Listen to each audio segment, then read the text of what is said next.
communiqué au sein de Nakata Mboka Hollande. Communiqué. Ah, le 40e, le 16, hein. Au mois d'avril. Donc, tu as le logo là, hein. Bah, 11 jours, hein. 11 jours. Ni ce soir, 11 jours. On va 27. Le 27 avril, hein. Le 27. Ah, fête hollandais, je comprends. Te hollandais gâté. Quand c'est biso pe Bible lobby place botier makolo. Et puis ça melibino. Intégration. Intégration penatina 4. Hein? Beta le colo batwa rasiko. We wonen hier in Holland. We wonen hier.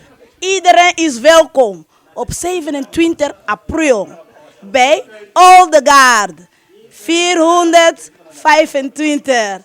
Dat is het adres. Iedereen is welkom.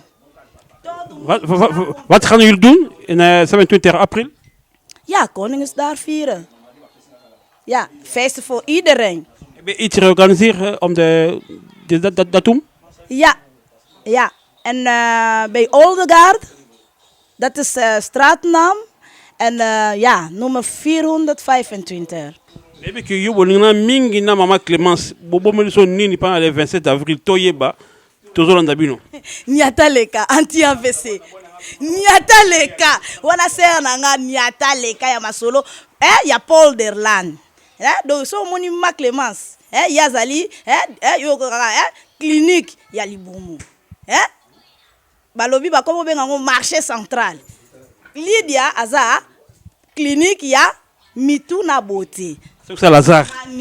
To sangani tobi koninga nda batu nyoso ba ya ba sepela tobi to boyi ba makambule nyoso ba illegal batu ba mela masanga ba bomba maka batu bazomela ba bazalez tete muta osombelo one na mbongo faza la l'aise avanda bien za bien encadré batu kotele matelema ko vanda na bakiti neti teto boya batu fo baza la l'aise. Vous avez l'adresse? Na Oldegaard numéro 425.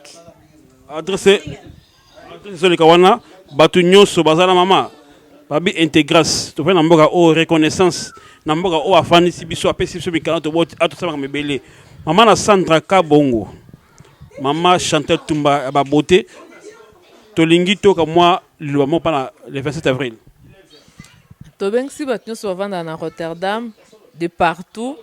Donc le 27 avril les a fêté à Roi. Donc to sepelato fêté ango na Lydia na mama Clémence ba organiser yango. Donc eza pe mukolo yango toza frai mutu moko osala zate. Donc to ya ebele to sepele ensemble na anniversaire ya Roi na biso.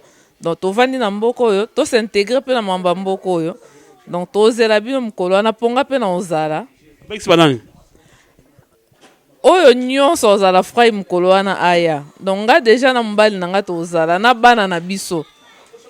Le collet Eyokani. Le collet Eyokani. Voilà le collet Eyokani.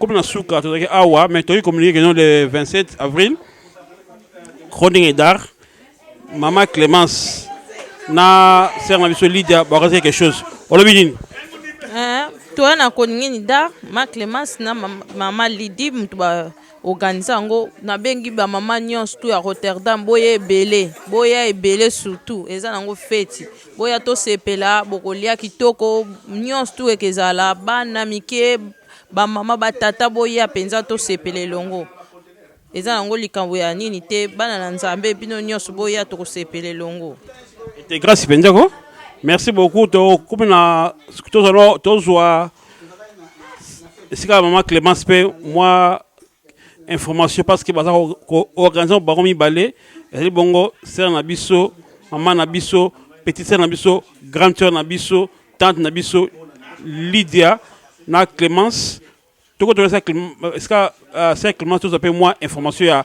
le 27 Ciao, ciao. Tobaki, Touti, Kosolana, c'est Lydia. Donc, organiser journée Kitoko, au Congolais, tout en Hollande. Dans le cadre d'intégration et de reconnaissance, dans le Mabiso, au Konza. Avec ces biso le 27 avril, qu'on est dans la maison Semence, dans la maison Lydia, collaboration, nous avons organisé journée. Mbote, c'est un biso Eli Ngalula. Mbote, visionnaire Placide Jésus. Voilà, missionnaire Placide Jésus à Awa, Kozobino, les mecs étaient Clémence, Azam qui occupé Kuna, yo osa déjà na pemeni, bêtement soit le 27 avril, et Zandenin. Atozali wapi et puis le 27 Zandenin. Eh, le 27 ça va inda mabe. Biso nyonso don na slingen. Na ebite so adresse zo affiché na se anine na bino donc. Biso nyonso ba vrai chéri, ba vrai Joe, mais ma maman, mais ma papa. Tokutala kuna na slingen le 27. Donc makamba bien Rosala bana donc makamba bien Rosala quoi.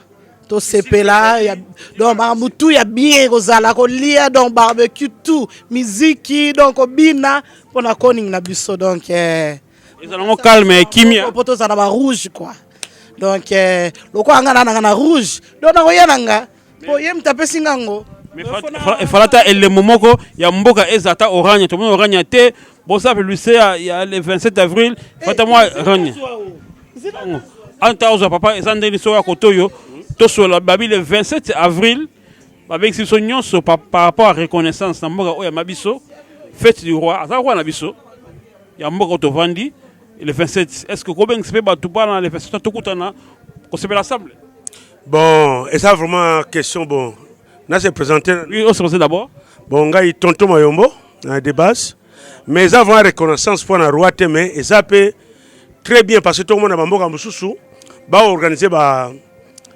occasion boye ba kuta na rapport pour za mboka stress muna mutu akangama na kata ndaku abimba te ni occasion le 27 bon to sepela oyo azoka message akwa ko ya poto sepela elongo même ombela ji même yaka te ko ya po bike bato basanga banini même ji même taba yaka to kablongo ensemble pour to éviter le stress pour to za mboka stress surtout Hollande na ba Paris to mona ba organiser ma kamibele ba France ba Angleterre mais awa et ça moi que dommage na mentalité hein? Mais to souhaiter o ba sebeli ko ya ba ya to soutenir biso toujours to ala après to organiser comme solo oyo chaque année et que les devant toto Mayombo azali moko ba voix azamo ya voice of Holland moko ya mingongo ya Hollande na communauté africaine to ça beti le collé fo yokana beti le collé na yo senini eyokana le collé senini eyokani le yokani donc ya site na biso site na bino merci eta ki voir là no pesi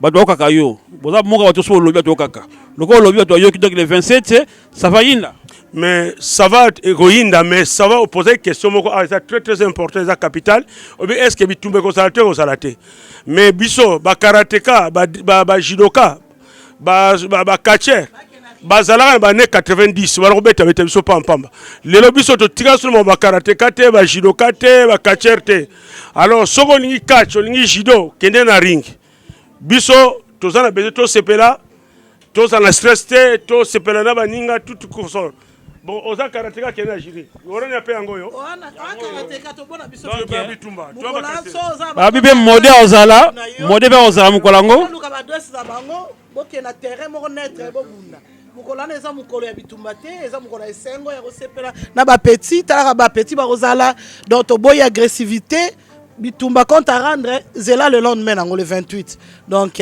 biso kaka orania mukolango donc ça va inda abi ça va inda donc ko éclater le 27 donc voilà tout ça qui na seulement Clémence on va organiser ensemble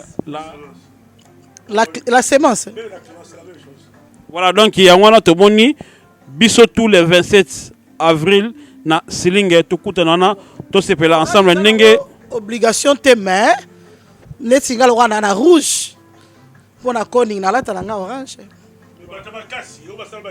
faut ba pe nani oya ba judo penza ngape na mo 100 mètres donc mais na ko cha box na nga na ndaku te nga mo 100 mètres yo 100 mètres penza mais mona ba judo ko beta maona toboyi bitumba soko obandi maka bitumba bametre babimi ekozalaka mpe te na Hollande kutu manga bitumba ezalaka te yambaka moko ya kimia intégration ekota mingi donc wana bayebisika bato oyo baza intégré te maeli tozolinga tokende na biso toti kosukisa dédicace mwa monsieur suka bato okobengisa pendant le 27 avant que tokende bon nga nabengisi bato nyonso bana Bruxelles bana ya France Bundes Angleterre oyo amoni ke asepela na koningenda mokolo yango soki alingi aya bateka mwa biloko bamarché zaka mwa biloko ezala nango mpe route cope mwa biloko bapri ya bien so moto alingi aye mpe après tosangani esika wana tokozala na slinge donc nga déjà naza na bavie nanga bauta panama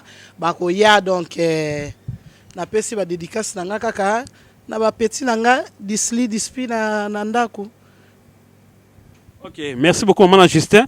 Topesi mbote na bato nyonso ya Dordrecht sans oublier c'est nanga Astrid na Dordrecht maman na joueur grand joueur et Media Medina mbote na biso le 27 avril tokutana kuna. Ciao. Van het platteland wat er omheen zat met muren en stadspoorten. En Dordrecht heeft 12 stadspoorten.